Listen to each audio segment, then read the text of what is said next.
All Shivaratri ரொம்ப special. எல்லாருக்கும் தெரியும் கண் விழிச்சிட்ருக்கணும் அப்படின்னு. கண் விழிக்கிறத தவிர்த்து நம்ம உள் விழிப்புணர்வு விழித்திருக்கணுங்க. நம்மளை நம்ம கவனிக்கணும். நம்மளுடைய கான்ஷியஸ் அவேர்னஸ் இன்க்ரீஸ் பண்ணுற டே தாங்க இது. நேச்சுரலாகவே நம்மளுடைய energy towards upward direction flow ஆக ஆரம்பிக்குது. அதே மாதிரி மேலேருந்து ஒரு காஸ்மிக் எனர்ஜி, ஈத்தர்ன்ற எனர்ஜியும் நம்மளை பூமியை நோக்கி வர ஆரம்பிக்குது.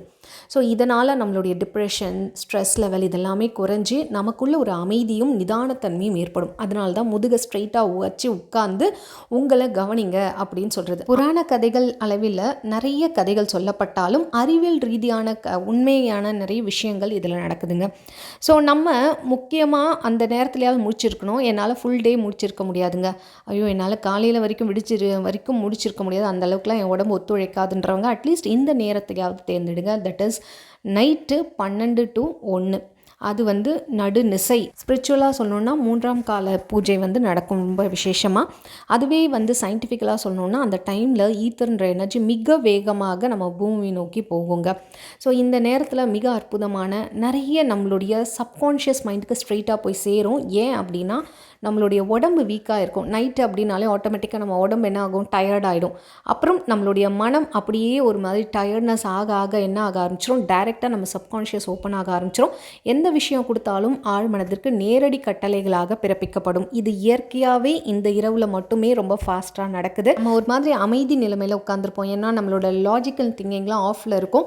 நம்மளுடைய சப்கான்ஷியஸ் நம்ம சொல்கிற எல்லா விஷயத்தையும் உள்ளே வாங்கிக்கிட்டு இருக்கும். நமக்கு தெரியும் சப்கான்ஷியஸ் தான் நம்ம வாழ்க்கையை நிர்மாணிக்குது அப்படின்னு.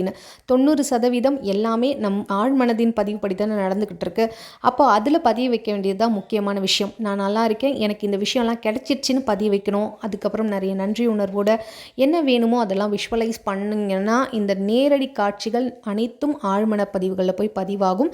ஏற்கனவே இருக்க தேவையில்லாத பிரச்சனைகள், நிறைய தடங்கல்கள் இதெல்லாம் தீர்ந்து ஆட்டோமேட்டிக்காக நீங்கள் விஷ் பண்ணது சீக்கிரமாக நடக்கும். ஆனால் இதை செய்யாமல் நிறைய பேர் உட்காந்துட்டு டிவி பார்க்குறது, ஃபோன் பார்க்குறது, உட்கார சொன்னாங்க விழிச்சிருக்கணும் அப்படின்னு நினச்சிட்டு ஃபோன் பார்க்குறது, பேசுகிறது, அரட்டை அடிக்கிறது இதெல்லாம் பண்ணால் எந்த பலனுமே கிடையாதுங்க. ஸோ இந்த 1 மணி நேரம் மட்டுமாவது ரொம்ப பவர்ஃபுல்லாக யூஸ் பண்ணுங்கள். என்ன பண்ணலாம் அப்படின்னா, கொஞ்சம் லைட்டை டிம்மாக வச்சுக்கோங்க. பிரைட் லைட்டில் உட்காராதீங்க. ஏன் அப்படின்னா மெலோட்டினின் அப்போ தான் நம்ம மூளையில் சுரக்க ஆரம்பிக்கும், தூங்குகிற நேரத்தில் தான். ஸோ ஃபோனில் எல்லாத்தையும் சைலண்ட்டில் போட்டுருங்க. வேறு எதுவும் பண்ணாதீங்க. நல்ல ஒரு 5 டீப் பிரெத் எடுத்துக்கோங்க. எதுவும் பண்ண வேண்டாம், கொஞ்சம் நேரம் அமைதியாக இருக்கணும். மனசு ரிலாக்ஸாக ஆகிருக்கா அப்படின்ற மாதிரி நீங்கள் பார்த்துக்கணும். இப்போது நான் சிவராத்திரியோட சிவசக்தியில் இணைஞ்சிருக்கேன், அந்த ஆற்றலோடு இணைஞ்சிருக்கேன் அப்படின்னு உங்கள்கிட்ட நீங்களே ஒரு 5 தடவை சொல்லிக்கோங்க. அடுத்து என்ன சொல்லணும் அப்படின்னா, இந்த இரவில் இப்போ என்னுடைய ஆழ்மனம் ரொம்ப சக்தி பெற்று விழிக்க ஆரம்பிக்குது. நான் என்ன சொல்கிறேனோ அது நேரடியாக என் ஆழ்மனதிற்குள் அப்படியே போகுது அப்படின்ற மாதிரி திரும்ப ரிப்பீட்டடாக ஒரு 5 டைம்ஸ் சொல்லுங்கள். உங்கள் ஆழ்மனம் விழிப்பு நிலையில் இருக்க ஆரம்பிக்கும். ரொம்ப ஸ்லோவாக, ரொம்ப நிதானமாக, ரொம்ப உணர்ந்த அந்த வார்த்தைகளை சொல்லணும். அப்புறம் ஒரு 5 தடவை ஓம் நம சிவாய, ஓம் நம சிவாய, ஓம் நம சிவாய, ஓம் நம சிவாய, ஓம் நம சிவாயன்னு சொல்லும் போதே உடம்பு ரொம்ப அமைதியான ஒரு காம் ஸ்டேட்டுக்கு வந்துடும்.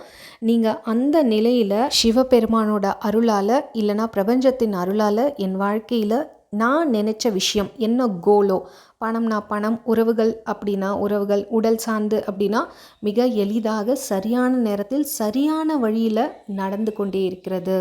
நன்றி இறைவா அப்படின்னு மனதார சொல்லுங்கள். உங்கள் கோல் என்னவோ அதை நடுவில் சேர்த்துக்கணும். சிவபெருமானின் அருளால் என் வாழ்க்கையில் இந்த விஷயம் மிகவும் எளிதாக சரியான நேரத்தில் சரியான வழியில் நடந்து கொண்டிருப்பதற்கு நன்றி என் இறை சக்தியே, பிரபஞ்ச சக்தியே, என் பெருமானே அப்படின்னு எது வேணாலும் நீங்கள் உருகி சொல்லலாம். இது டைரெக்டாக உங்களுடைய சப்கான்ஷியஸ் மைண்டுக்கு ஒரு கமெண்ட் மாதிரி போய் உட்காரும். அடுத்து என்ன பண்ணணும், உங்கள் கோல் நீங்கள் சொன்ன பிறகு அப்படியே விஷுவலைஸ் பண்ணுங்கள். நீங்கள் ஒரு சிவன் கோயிலில் போய் சிவனை பார்க்குற மாதிரியும், சிவன் உருவத்தை பார்த்தாலும் சரி, இல்லை லிங்கத்தை நீங்கள் பார்த்துக்கிட்டு இருக்கும்போது லிங்கத்துலேருந்து ஒளி வர மாதிரியும் நீங்கள் விஷுவலைஸ் பண்ணிக்கலாம். அப்படி அந்த ஒளி உங்கள் மீது பட்டு உங்களுடைய ஆசைகள் என்னவோ அந்த உலகத்துக்குள்ளே நீங்கள் போகிற மாதிரி விஷுவலைஸ் பண்ணலாம். அப்படியே கற்பனையில் நீங்கள் நினச்ச அந்த விஷயம் நடந்து முடிஞ்ச மாதிரி சந்தோஷமாக இறைவன் அருளால் உங்கள் கைக்கு அது நடந்துருச்சு அப்படின்ற மாதிரி அந்த உணர்வோடு நன்றி சொல்லுங்கள். நிச்சயமாக அது நேரடியாக அந்த விஷுவலைசேஷன் ஒரு படம் மாதிரி போய் உங்களுடைய ஆழ்மனதில் மிக அற்புதமாக பதியும்.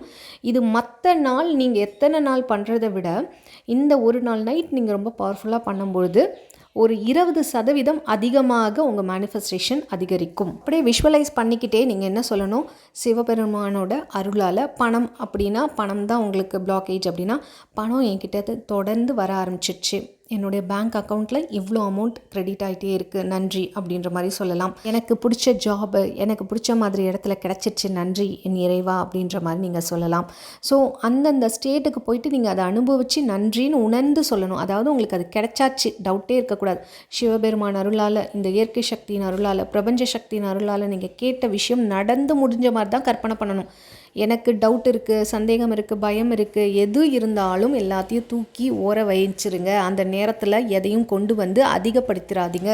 நீங்கள் அந்த நேரத்தில் உட்காந்து ஃபீல் பண்ணிகிட்டு இருந்தீங்கன்னா அது இன்னும் 10 மடங்காக உங்களுக்கு திரும்பி வரப்படும். இந்த நேரத்தில் உங்களுடைய கர்மாக்களும் கழிக்கப்படுங்க. அதாவது நீங்கள் எப்போ கான்ஷியஸாக அவேர் ஆக ஆரம்பிக்கிறீங்களோ அப்போது உங்களுடைய பழைய கர்மாக்கள் கொஞ்சம் கொஞ்சமாக கரைக்கப்படும். அதுக்கு நீங்கள் விழிப்புணர்வு நிலையில் இருக்கணுங்க. இதெல்லாம் செஞ்சுட்டு ரொம்ப சந்தோஷமாக சிரித்த முகத்துடன் என்னுடைய அனைத்து ஆசைகளும் இந்த பிரபஞ்சத்திற்கும் என்னுடைய சிவபெருமானுக்கும் கேட்டுவிட்டது அப்படின்ற மாதிரி சொல்லிவிட்டு நன்றி நன்றி இறைவா, அனைத்தையும் நடத்தி கொண்டு இருப்பதற்காக நன்றி, நடத்தி கொடுக்க போவதற்காக நன்றின்னு சந்தோஷமாக சொல்லிவிட்டு ஃபோனை அப்படியே சைலண்டில் போட்டு படுத்துடணும். நீங்கள் அந்த 1 மணி நேரம் இதெல்லாம் பண்ணிவிட்டு நீங்கள் ரொம்ப திருப்தியாக மனநிலைமையோடு தூங்கிடுங்க. என் ஆழ்மனம் விழிப்புணர்வில் இருக்குது. நான் கொடுத்த அத்தனை விஷயங்களையும் அது கிரகிக்க ஆரம்பிக்கும், அத்தனை விஷயங்களையும் அது செயலாக்க ஆரம்பிக்கும் அப்படின்றது சந்தோஷமாக சொல்லிட்டு தூங்குங்க. உண்மையாகவே அந்த விஷயங்கள் உங்களுக்கு நடக்க ஆரம்பிக்கும். நீங்கள் ஆக்ஷன்ஸும் எடுக்கணும். என்ன கேட்குறீங்களோ அதுக்கு ரிலேட்டடான ஆக்ஷன்ஸையும் மறக்காமல் எடுக்கணும். அப்படி இல்லைனா ஃபுல் டேவும் நான் என்ன பண்ணலாம் அப்படின்னா, ஃபுல் டேவும் உங்களை நீங்கள் அமைதியாக நிறைய விஷயங்கள் பண்ணலாம். அந்த மாதிரி விஷயங்கள் தான் நாங்கள் manifestation scientific plus spirituality divinity எல்லாத்தையும் கலந்து நாங்கள் நைட்டு 10:30 காலையில் 5 மணி வரைக்கும் கிளாஸ் லைவ் செஷன் கண்டக்ட் பண்ண போகிறோம். Live session but only voice தான். ஸோ நீங்கள் அதில் கலந்துக்கணும் அப்படின்னா மேலே தெரியுற வாட்ஸ்அப் நம்பர் மூலமாக காண்டாக்ட் பண்ணலாம். கண்டிப்பாக இந்த வீடியோ உங்கள் ஃப்ரெண்ட்ஸ் அண்ட் ஃபேமிலி யாருக்காவது யூஸ்ஃபுல்லாக இருக்கும், மறக்காமல் ஷேர் பண்ணிவிடுங்க. மறக்காமல் ஒரு லைக் போட்டுருங்க. நீங்கள் எந்த கோலுக்காக கேட்க போகிறீங்கன்னு மறக்காமல் கீழே கமெண்ட் பண்ணிவிடுங்க. நீங்கள் இது வரைக்கும் சப்ஸ்கிரைப் பண்ணாமல் தான் பார்த்துட்டிங்கன்னா சப்ஸ்கிரைப் பண்ணிட்டு பக்கத்தில் இருக்க பெல் பட்டன் ப்ரெஸ் பண்ணிவிடுங்க. தேங்க்ஸ் ஃபார் வாட்சிங்.